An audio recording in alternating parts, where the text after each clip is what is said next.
Hey everyone, I'm Scott Stokely, and this video is my Mount Rushmore of disc golf. Now, that's the last time I'm going to call it that because I made a promise to a dear friend of mine, PDGA number 3 Dan Roddick, that I would call it Mount Discmore. So henceforth, it's now Mount Discmore. Before I begin, all of my Tour Series discs are available at scottstokely.net. And if you enjoy this content, please share it to your social media. That's how I get new viewers. And definitely click subscribe.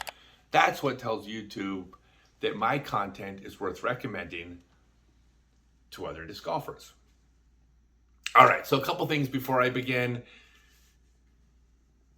Nobody on my Mount Discmore is purely a player only.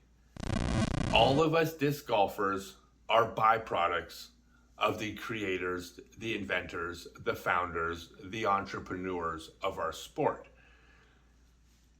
On a Mount Discmore, that's who's going to be up there for me. However, if you enjoy this content, let me know in the comments down below. I'll do a Mount Discmore of FPO, MPO, distance throwers, putters, sidearmers, course designers, tournament directors. I can do all of it. If this is fun, I'll make more.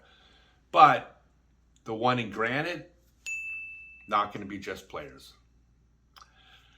All right, here we go. My 4 people on Mount Discmore are gonna have to wait just a minute. You guys know me. I need to mention some honorable mentions because there are some people that if they don't get mentioned, I think it would be an injustice. So number 1, back before the internet, hard to believe there was such a thing, but if you didn't write something down, it was lost to history. Now, there were some publications early on, like Frisbee World Magazine. There was a short-lived one called Disc Golf Journal. But the pinnacle of disc golf media for decades was Disc Golf World News. And that was the creation of Rick Rothstein, and Lynn Warren was a big part of it as well. Without Rick Rothstein, a large part of our sports history would have been just that, lost to history. By the way, this includes the majority of my career. So I owe a debt of gratitude to Rick for chronicling everything we did for decades. So Rick gets an honorable mention. Women's disc golf. God, where do you start? You know, I took 13 years off from the sport, and the biggest change I've seen in our sport, if I had to pick one thing, it's the explosion of women's disc golf. And I don't know which person to put up there. I mean, a lot of these are just players, but you have the Joe Cahow and the T.D. Ugaldis and Vanessa Chambers and the Chris O'Clearys from the early days. And then you get into my generation where you have the Juliana Corvers, and then not long after you have the Brigitte Lagerholms and the Valerie Jenkins, now Doss, and then you have the modern era with the Sarah Hokum, old Des Redding, can't forget Des, Paige Pierce, Katrina Allen. By the way, many of these modern players they're focusing on their competitive careers. Like a lot of them, if not all of them, might become massive promoters and innovators and spokespeople later on. But I think if you had to pick one to represent women's disc golf, it would be Elaine King. As far as a role model, as a hero, as a leader, just someone to represent the face of women's disc golf. She's done this not only as a player, but a lot of work with the PDGA. She's now doing commentating, still going strong. Everyone on that list is represented by Elaine, but any one of them could be worthy. Next, this might surprise some of you, but he doesn't get the credit he deserves, and this is Dave McCormick at Gateway Discs. So a couple things Dave did in the early days after being a top player for many years, but there was a time when golf bags were so bad that you wouldn't buy a golf bag made for disc golf or frisbee golf, you would literally go to a Goodwill and buy a suitcase to keep your discs in. That was better than the golf bags we had. That was until Dave McCormick came along and made the first quality golf bag. He also has designed, installed countless disc golf courses, but he also, biggest thing he's done has been the founder of Gateway Discs. And what I think Dave, or who I think Dave represents, is all of the disc companies that have come out after him. Because there was an era where there was one company, Whammo, and then there were two companies, Innova and DISCRAFT, but the market was dominated for many, many years. Dave is the one who broke through from that. Lightning Discs existed, can't forget them, but Dave was the one who really broke through. Every company since Dave, everyone from Latitude to Dynamic to NVP to RPM to AGL, the list goes on. Castoplast. It all started with Dave kind of breaking down that wall. So Dave definitely gets an honorable mention. Another person is probably the most prolific tournament director for several decades, and that was John Houck. John not only ran I don't even know how many tournaments he ran, but he ran one of the first series in disc golf, which was the early invention of the Pro Tour, Circular Skies over Texas, where he coordinated a bunch of events in a region together, and he tied them under one umbrella. He ran 2 world championships. He ran for years an event that nobody now knows about. It was called World's Biggest Disc Golf Weekend. And all that did was introduce tens of thousands of people to disc golf at a time when nobody knew what disc golf was. He is probably the most prolific course designer. I can't say he's the best course designer.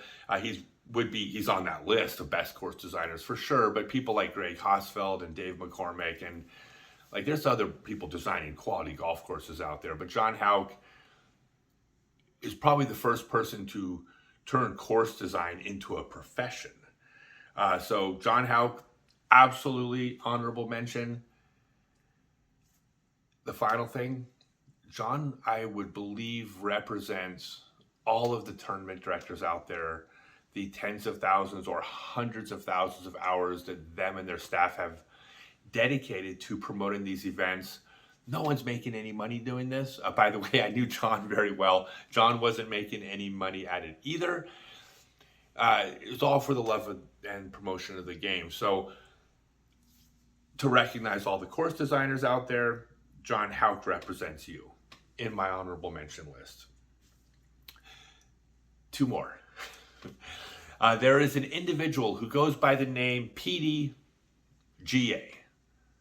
That's the name that I gave him or her. I wouldn't even know where to start.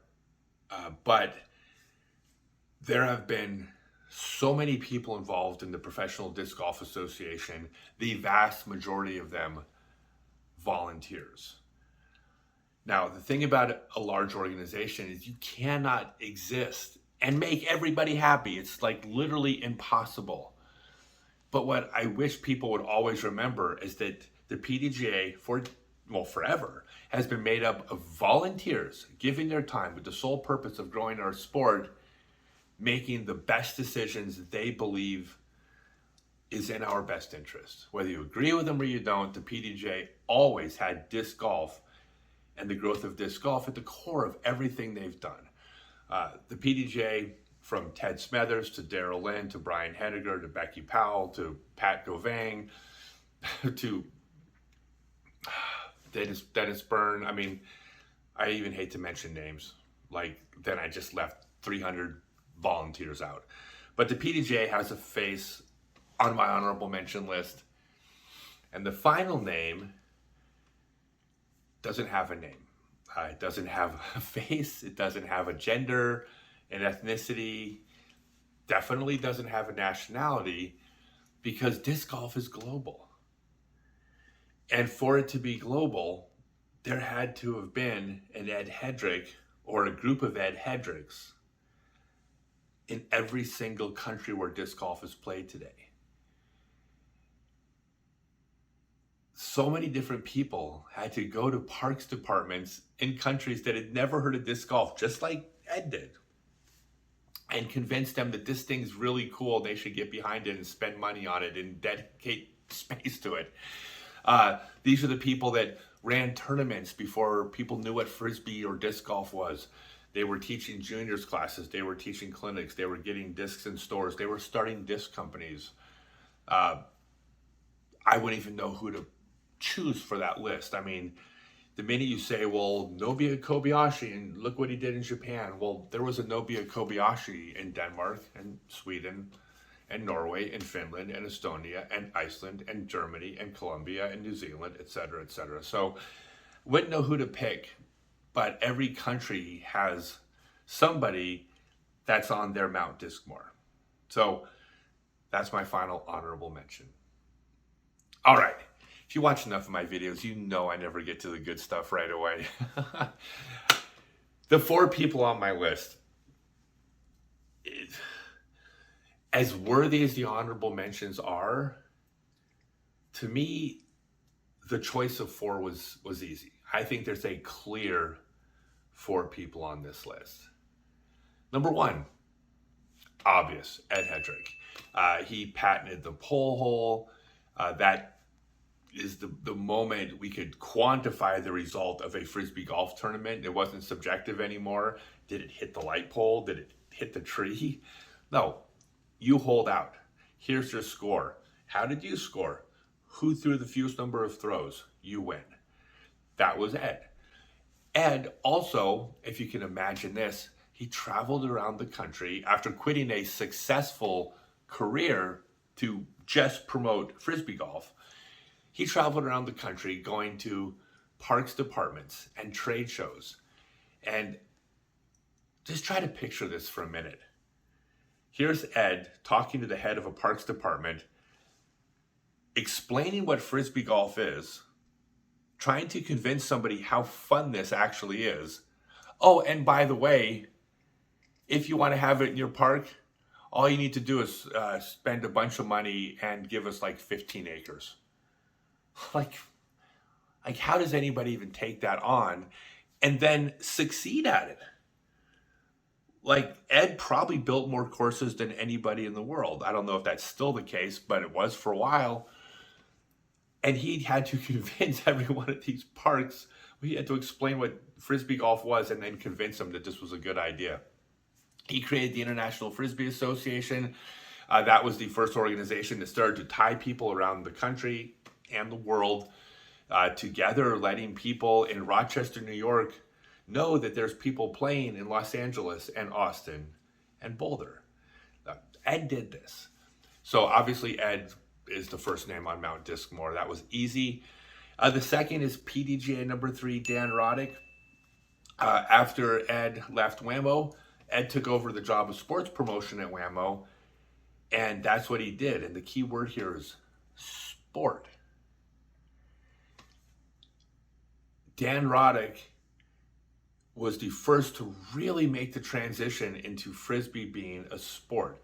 Not taking any credit away from Ed, but this was the focus of what Dan did. For example, the most successful Frisbees at Wham-O, and remember back then Wham-O made all the flying discs effectively, was the World Class line. Dan got the World Class line into the sporting goods section of the stores that carried Wham-O products. This is not a small thing. This was one of the first paradigm shifts that Frisbee was actually a sport. In fact, people in the toy departments were like, what the heck, dude? Why can't we sell the most popular Wham-O product in my section? Because it's not a game. Frisbee's a sport. Stores would contact Wham-O from other countries and say, we want to carry world-class Frisbees. They're selling like hotcakes, we've heard. And Dan would say, that's great. How many events are you going to run? How many people are you going to send to America to the World Championships? You needed to promote the sport to sell these Frisbees and make money. I mean, you can't even overstate the importance of that in changing the perception of this toy that kids got at Christmas into this thing that people competed with. Dan, of course, went on to run the World Championships, invitation only, and then he ran qualifiers all over the country to a World Championships. He was actively involved in obviously the U.S. Open for many years.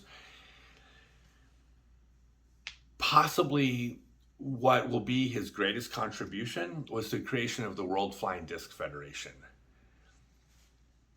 Frisbee used to all be under one umbrella. That was the International Frisbee Association, created by Ed and eventually took over by Dan. But people started to specialize. Ultimate, freestyle, Frisbee golf, guts. Well, the World Flying Disc Federation said, whoa, let's back up here. Let's try to put this all under one umbrella called disc sports. That's what the World Flying Disc Federation is. Emphasis on world. It's not an American game. It's a human game. And Dan pushed to make disc sports global. So Dan, easy. Second name on Mount Discmore. The third name y'all are familiar with is Dave Dunapace. Now, Dave Dunapace from Innova Champion Discs, I would say also represents Tim Solinsky and Harold Duvall and all the people at Innova. So don't want to take any of the credit away from what they all did. But if you had to pick one face, it's going to be Dave's. Dave patented the first successful beveled edge disc, the Eagle. Here's what's special about the Eagle, and I've said this many times, but throughout the 70s, from the Rose Bowl era, the IFA, the world-class Frisbees, we were pushing to make disc sports a sport, and it was becoming a sport. It was certainly competed like a sport. But the day that the Eagle came out is the day that Frisbee golf became disc golf. That truly is the day that we became a sport. Dave Dunapace and the crew at Innova, champion at the time, but then Innova, they're the ones that launched that. Dave has been the front runner in disc design, golf disc design. To this day, virtually every player basically putts with an Innova Aviar. Most players basically throw approach shots with an Innova Rock. Even as a long-range driver, the Destroyer was and still is the gold standard of long-range drivers. I mean, many companies are producing great discs, but you could trace them back to the Innova designs, but Innova doesn't trace them back before. It started there. It started with Dave Dunapace. The biggest thing, though, that Innova did, because the beveled edge disc likely would have been invented at some point anyways. The biggest thing that Dave did and Innova did was to be successful. They were a successful company in this growing sport, but they gave back. They pumped millions and millions of dollars back into the sport, promoting tournaments, promoting players, getting courses in the ground, creating youth programs, educational programs. They gave back. I can speak from experience. I've known all of them my whole life, is that all of them were active, involved in disc sports long before there was any money in it, before anybody was making. They all played for a love of the game. They carried this love onto the company. When the company was successful, they took the love of disc sports and disc golf and put that money back in. So obviously Dave Dunapace, slam dunk, third name on Mount Discmore. And the fourth name is somebody who was doing effectively the same thing out, not east, but north in Michigan. And that's Jim Kenner at DISCRAFT. And then Gail McCall was a part of the company for many years as well. Jim was doing the same thing that Innova was doing. Jim was actually producing discs before Innova. They've been around longer. The paradigm shift happened with the Eagle, but it wasn't long after that Jim started producing extremely quality golf discs as well. And in fact, one of the funnest times in the sport was in the 90s when Innova and DISCRAFT, there was this ongoing debate over who was making the farthest flying discs. Was it the Viper or was it the Cyclone? Was it the Valkyrie? Was it the XL? It was just a really exciting time to be part of the sport because innovation was happening. Well, it seemed like every day, but at least every year, progress was being made. Jim has, just like Innova, it's millions of dollars that he put back into the sport. He got courses in the ground. He's been a huge push for courses. I mean, I think Michigan has the most courses per capita. It's no coincidence. That's because DISCRAFT is in Michigan. He sponsored, he was one of the first people to really push the sponsored players, and we actually created the DISCRAFT team, which was the precursor to the modern sponsored disc golfer. But he was successful and he put money back in. Jim played for many, many years before this was a business. The love of disc sports, as soon as DISCRAFT was successful, that love went right back into the game we love. Now, one of the things that I don't think gets the credit it deserves for the growth of the sport was the rivalry between Innova and DISCRAFT. And it wasn't always friendly. They were heated rivals. They were business rivals. I mean, this is the way the world works. But this rivalry, this battle between DISCRAFT and Innova was probably the number one thing, along with the PDGA, that drove the sport forward for many, many years. Well, maybe say several decades. If Innova wasn't going to sponsor a tournament, DISCRAFT sure was. If DISCRAFT wasn't going to sponsor a player, Innova sure was. It's like any good rivalries. That fight between these two companies, every single person in the sport benefited from it. Now, on my Mount Discmore, I'm going to go ahead and put Jim and Dave on opposite sides so their granite faces don't argue. But there's no question that rivalry, best thing that could have happened to us. So that's my 4 names. That is my Mount Discmore. Ed Hedrick, Dan Roddick, Dave Dunapace representing Innova, Jim Kenner representing DISCRAFT. All of the honorable mentions could have been up there. If I had to choose who would be in the 5th spot, I'm glad I don't have to make that choice. It could have been any of those honorable mentions would have been a valid 5th choice. But I think the 4 are pretty solid. All right, if you like this, share to your social media. Again, make sure you subscribe. Go to scottstokely.net, buy stuff. Most important, tell me in the comments where I'm wrong. I want to hear your opinions. Thanks, everyone. This was a lot of fun.